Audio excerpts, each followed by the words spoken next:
Hi everyone, it's Lennon. Today I want to talk about the Wheel of Fortune. This happens to be my birth card. And birth cards are for me, they've been kind of tricky because calculating them, maybe not one pops out. So if you don't know, to get your birth card, you take all the numbers that are your birth date, month, day, year, and add them all up. Right? And you condense the numbers that you get. So say you get like something in the 40s, then you add those numbers together and get another number, and then you kind of keep condensing it until you get one number. Now for me, my birth date condenses into the number 10, which you could say condenses into the number 1. Which I guess has always resonated with me. The number 1 has always resonated with me. In tarot, the magician always resonates with me. But because the first number that pops out is 10, I always really associate this as being my actual birth card. And then the number 1 being more my soul card. Like the one that is probably like my ultimate birth card, like what's supposed to be my birth card. Like I know that there's like soul cards, birth cards, all that kind of crap. I don't know any of that. I'll try to remember to leave a link below for all of those types of resources that I find. Anyways, so I've always associated the wheel in tarot with being my birth card because of the way it gets calculated. Now, when you look up birth cards, and there can be multiple, okay, because you could end up with the number 19, and like mine, the magician, the wheel, and the sun are all those birth cards. So I have technically 3 that encompass me. I've never really associated myself with the sun card. It just never really resonated. But when I calculate my birth numbers, it's not 19, it's 10. But there could be someone out there that has a birth date that calculates and they get 19. And then they condense that, 9 plus 1 is 10, and then they condense it again, which is the magician. However, the sun isn't technically my particular birth card, but it's it encompasses the 3 of the magician's birth cards. And so I don't know, I thought that was always weird that the sun was over here like associated with it. But, like, if you think about it, the magician, and then you think about the wheel, and then you think about the sun, it's like, okay, well, to be happy in life, I'm going to get philosophical with you guys. To be happy in life, you have to know your will, actually go for what you want, go for your goals, use the tools at your command, and then when you do that, and you're doing that in the best way for you, and go and learn to go with the flow, then you'll be happy. Like that's like what all 3 of these mean to me in terms of like affirmations. To be happy in life, be your own magician. However, I talked about this in a live with Kelly Bear. Hi, Kelly Bear. About this being like one of my all-time favorite cards. And it's probably because when I learned about it being my birth card, my actual birth card, I went on several quests to find out all I could about the card, about the Trinity, and then about the card itself, and then, of course, going on into the magician and my life path. Now, I found out some interesting things about this card that just, it feels like if any card of the Major Arcana represented my life, it would be this. First off, in terms of personality, I would pick this card. I'm a very go with the flow person, and I'm a very extreme person. If I'm, like my mama would tell me, I wear my emotions on my sleeve. I wear what I'm feeling and what I like to project. I do that 100%. So if I'm sad, I'm at 0. When I allow myself, not a lot of things get me sad. Literally. Like, not a lot of stuff. But if I am sad, I go to 0. Okay? Which has gone into some of my anxiety disorder issues.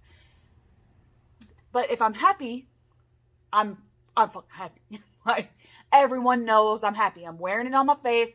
I'm laughing, and I'm exuberant about it. And if I'm passionate about something, I tend to be hyper focused. If I'm anxious about something or worrying about something, then I hyper focus on that. And it's kind of like when you picture a wheel, okay? Or like what I like to think of it more as a cog in a machine. So it's going, but if the machine stops, which the machine being my whole self, then it's clogged. Like, it's not going anywhere, you know? But there's some wiggle room. And my whole life has been like that. When I'm angry, everyone knows it. Everyone. I've always exuded this type of extremist passion when it comes to things. And, it's led to some pretty lonely times in my life as well. Because a lot of people think that when you are exhibiting that much passion in something, that not a lot of people do, it tends to be more annoying than anything else. And maybe a lot of people think you're fake with that. But then that gets me angry. And then they know I'm angry. You know? There's no beating around the bush with me. And so it has led to some lonely times in my life. I think ultimately, in terms of, and see, we're just going on personality. I'm not really talking about the card just yet. It's like the attributes of the card always have called to me because of this.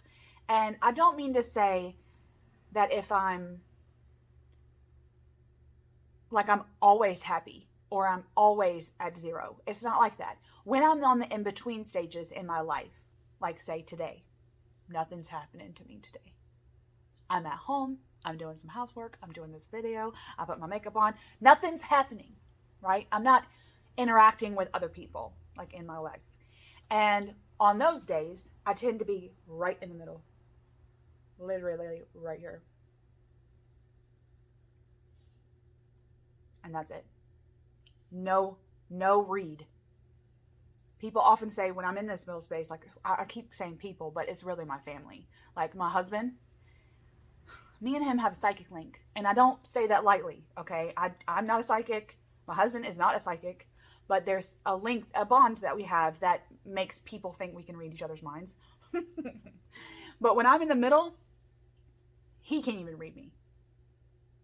It's like someone's put a stick in the middle of my wheel. And I believe that that's the main characteristic of these cards is going with the flow, but knowing when you're at the top, knowing when you're on the side, knowing when you're getting crushed. I think that in all the tarot cards that there are, this is life. There's stagnation, there's laziness, there's indolence, and then there's exuberance and passion. And it's like stagnation, passion, death, and rebirth. This is life right here in a card, in a tarot card. Not to mention that I am one of the fixed signs. I happen to be an Aquarius. Now let's go a little into the astrology of this card. I'm calling you up. If I get any of this wrong, please let me know, because I know that when I have gotten astrology things in the wrong before, you're like, can I talk to you for a second? So if I get any of this wrong, okay. So anyways, what I know of this card is that it's Jupiter. Okay. Now me being a fixed zodiac sign, I'm the angel on this card. Okay. Now for me, the fixed zodiac signs representing on this card are what I just talked about. They're the qualities, the main qualities that you go through in life. Stagnation, exuberance, death, rebirth. That's not in any particular order. I'm just going corner to corner. However, me being Aquarius, my moon is in Pisces. Okay? And I don't know if any of this is because that's why this is my birth card. It could be. Like, it could all be linked. But when I found the link, I thought that it was a coincidence, but it may not be. It may just be how this stuff kind of works out. So this is a Jupiter card, and Jupiter rules Pisces. And my moon is in Pisces. Okay? But get this. I was born on a Thursday, which is Jupiter, which is Zeus, okay? And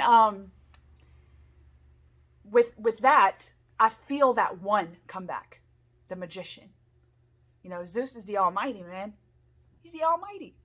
So is Jupiter, okay, in terms of planets.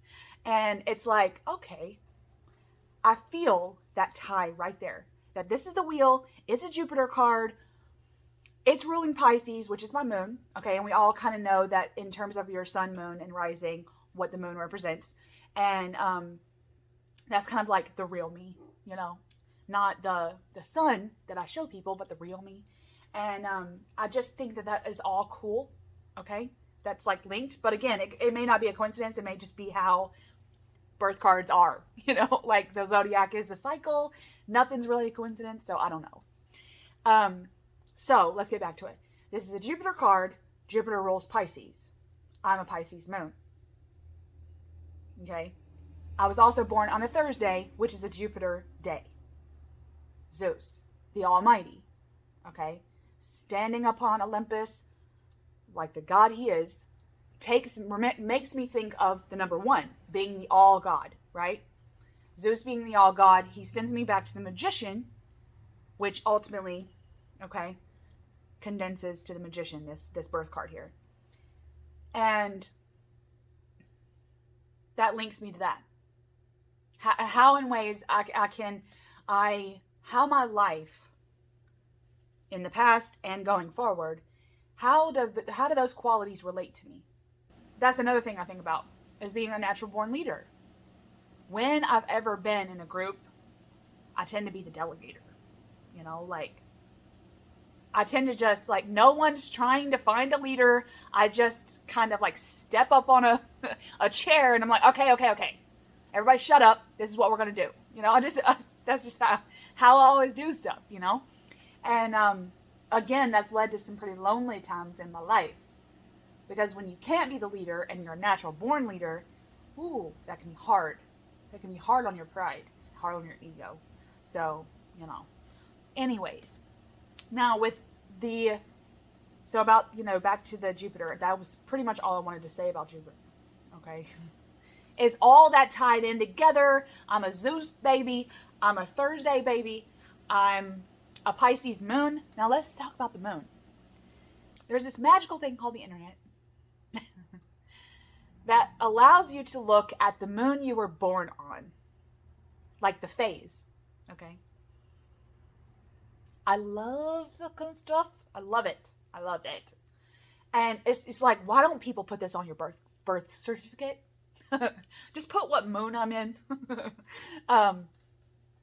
Anyway, so I looked up my moon, okay, that I was born on the new moon 1%. Now the new moon is 0, okay? I was born on a new moon that would have been the next 12 hours, okay? Which would have been like the day after the new moon. 1%. Actually, not even the day after. It would have been less time than that it was at 1. So, the new moon happened to fall on that day was 1%. It wasn't 0. It would have happened middle of the day before. See what I'm saying? So anyways, it's wonky, the time, but on the day of birth, where I'm at in the universe, in the world, okay, on this earth, it was a new moon at 1%. That is yet another tie with my 1, okay, with this 1. And then, I really do reflect on the 1 being my life path number, right? Being this leader, standing alone often, loneliness, because that's a huge part of my life, a huge part of my anxiety disorder. And how all those can be psychologically beneficial and detrimental to you. And being the type of female I am in general, being how I am in my relationship, researching how being a life path 1, all those qualities, how that can help or hinder me in terms of relationships. Me in relationships with friends, family, with my life partner, with my children. Because authority has a lot to do with that to me. Like, being the authoritative figure and the leader has always been important to me. But when you have a life partner and y'all have children together, it's hard to give over the reins sometimes. When your children need the father figure, that would be the father figure, you have to step back and let him be the authority, right? And that's something I've had to really grapple with. It's just one of those things that when you finally learn things about yourself, it opens up all these doors, but then a whole bunch of windows are getting shut too. And you have to learn how to go through life like that. And that's where the ultimate affirmation with this card comes in at. Go with the flow. I've always been good at that. I've always been good at just going with the flow. When I am stagnant in something, learn how to pull myself out of it.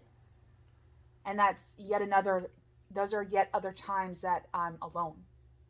And this whole memento mori mentality that I have is that I was born alone. I was born by myself. I will die by myself. Like, it was just me and spirit when I was born, and it will be me and spirit when I die.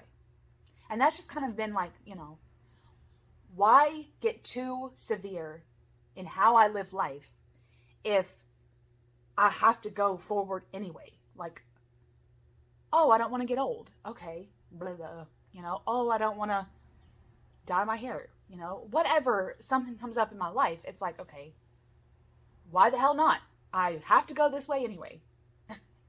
I haven't stopped time. Time doesn't stop. There's another thing that I really love about this card is time. Destiny, fate. That's always been one of those huge things about the Wheel of Fortune card that resonated with me the most. I've always loved like the Morai, the Fates, the Norns. These women, these women that decide your fate.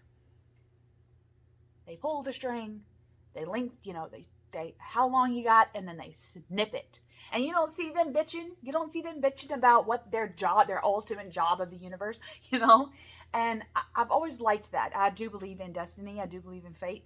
I know that a large part of my scientific brain wants to be logical about it.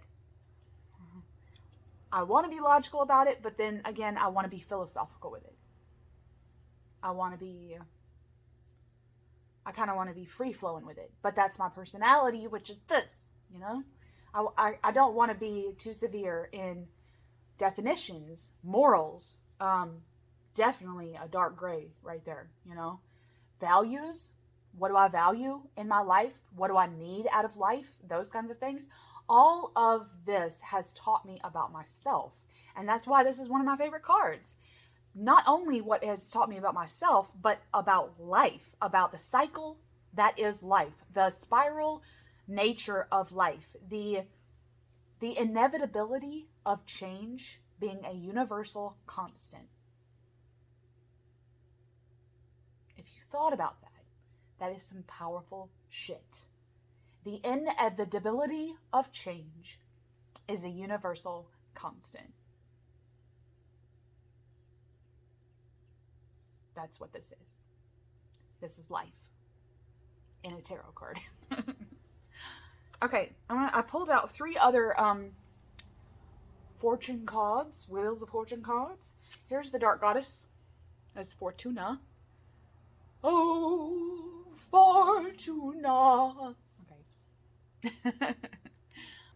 Anyway, I love this. I mean, the dark goddess is just like one of them decks, right? But I do, just like in all the other cards, there are figures here. Okay? Figures stagnant, being lazy, pulling themselves up, trying to climb the ladder. How do you climb the ladder? Falling down. You know? Think about those movies that we see that is, there's a hierarchy, like a royalty hierarchy, and the king either dies or gets sick. I think about the movie Stardust, where all the sons are waiting on his dad to die, you know, and then they start killing each other. That's kind of what I think about this. That the king will die, the sons, the heirs, okay, I'll say the heirs, not the sons, the heirs will rise, you know, and you have to let it. You have to, you know, you can't live forever. Immortality is not a thing. And I am going to make another video on immortality because that's something I'm passionate about in terms of my spiritual practice. So look out for that. But anyways, that's off topic. So fall down. Something has to be falling down. Something's rising up on the other side of the wheel. It's life, you know? And then this beautiful Fortuna here is sitting there looking at it all. This is from the Barbara Walker Tarot, which I've been using this season. Whoa! This deck has been teaching me about myself too. But this is... I know that the Wheel of Fortune is boring. Okay?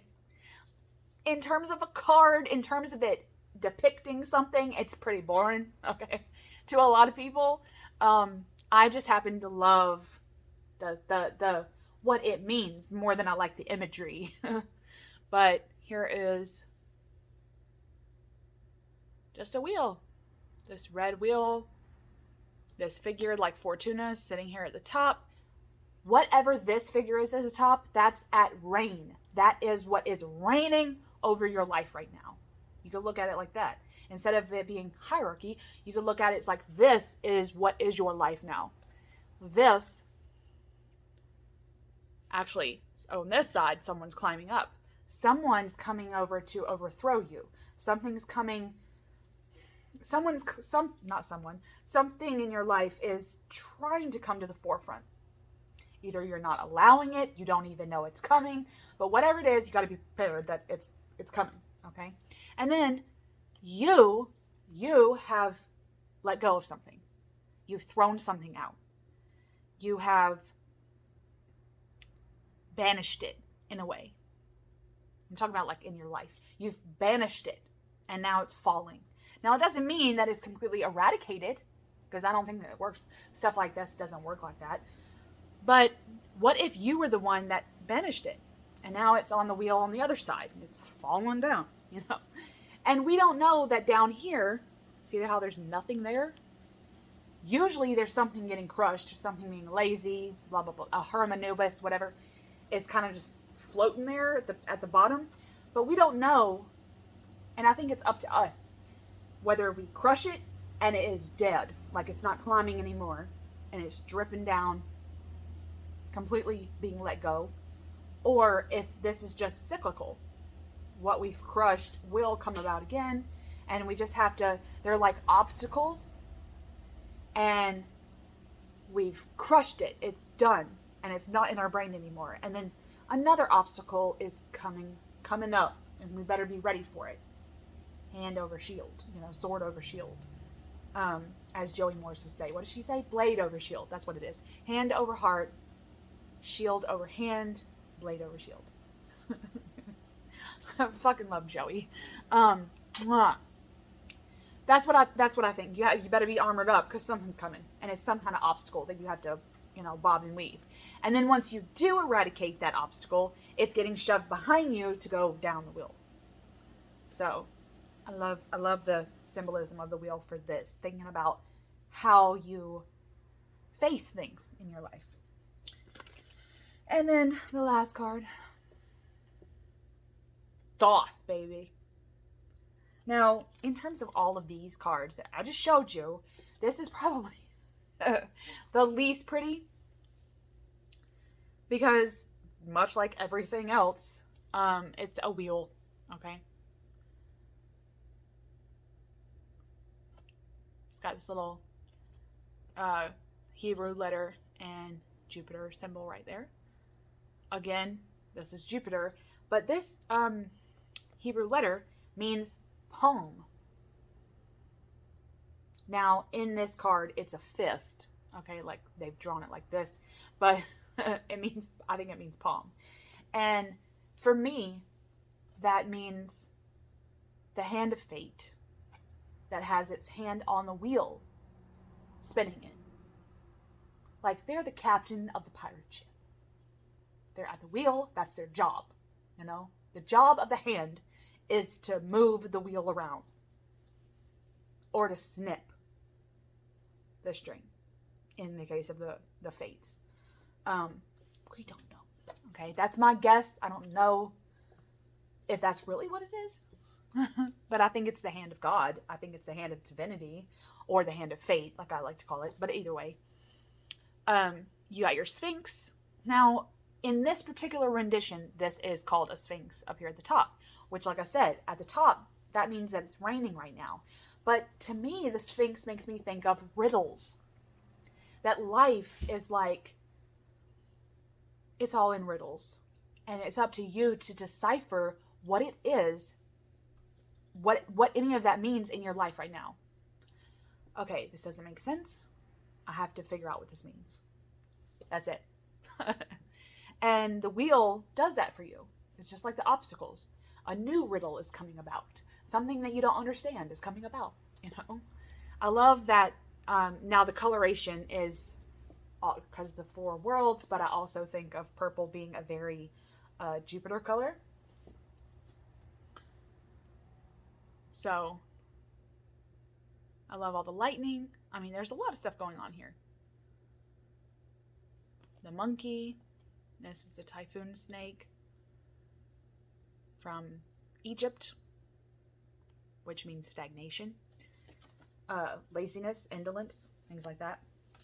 But it's a cycle. The whole thing is a cycle. And I wanted to touch on the Wheel of Fortune as my birth card because it is one of my favorite cards in the Major Arcana, and it has taught me so much about my life. And a lot of people,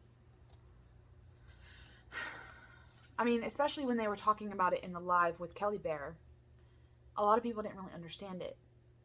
They just think it means like luck, because Jupiter's luck. Change. Like I said, the inevitability of change. Going with the flow, you know? But it's been so much more than that to me. And it's unlocked certain ways that I value and look at myself. So, anyway, I hope you got something out of this about the Wheel of Fortune in tarot, and let me know your thoughts. You know, if you have anything to add about the Wheel of Fortune and what it means to you, if it means more than what I was just saying, then let me know. I'd love to hear it because I want to know all I can about this card. And I hope to see everyone again on the channel. Much love.